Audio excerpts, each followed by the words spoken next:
Hello and welcome to Pushing Back, Ukraine Daily Brief. As the war enters its 908th day, these are the main developments from the past 24 hours. The update from the General Staff of the Armed Forces of Ukraine. Russia has lost approximately 603,010 troops in Ukraine since the beginning of the war. The number, which has not been independently verified, includes 1,210 casualties over the past day.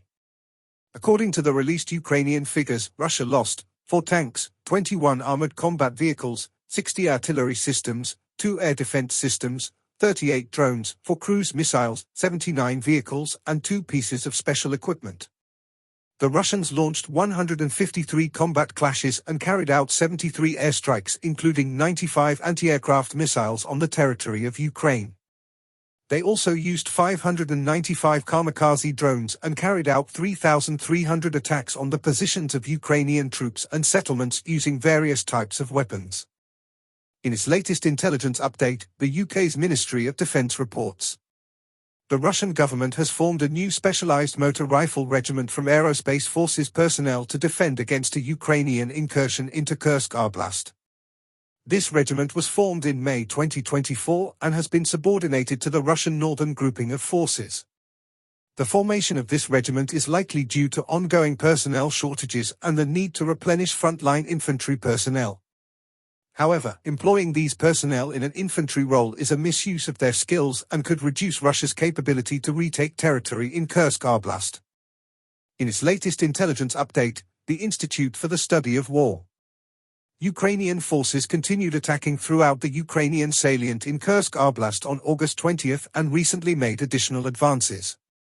Ukrainian Commander-in-Chief Colonel General Alexander Syrsky displayed a map depicting the situation in Kursk Oblast on August 20, and ISW will use the boundaries of this map to update its assessment of maximalist claimed limits of Ukrainian advances in Kursk Oblast, consistent with ISW's mapping methodology for the Ukrainian incursion thus far. Russian authorities have reportedly redeployed Russian units from the Chasiv direction to Kursk Oblast amid efforts to address the ongoing Ukrainian incursion into Kursk Oblast with Russian forces previously in the area and redeployments from lower priority sectors of the front line in Ukraine. Russian President Vladimir Putin visited the site of the 2004 Beslan school siege on August 20, likely in an effort to link the Russian counterterrorism response to the Ukrainian operation in Kursk Oblast to a successful Russian counterterrorism operation in the early 2000s. Russian federal subjects continue to increase monetary incentives for signing Russian military contracts in order to bolster Russia's force generation efforts. Russian forces recently advanced near Toretsk, Pokrovsk, and Donetsk City. In Zelensky's nightly address he spoke about 3 key areas. Firstly, education and community preparedness, key focus on preparing for the new academic year, including ensuring shelters in schools, resolving school transportation issues, and supporting local businesses to keep communities resilient.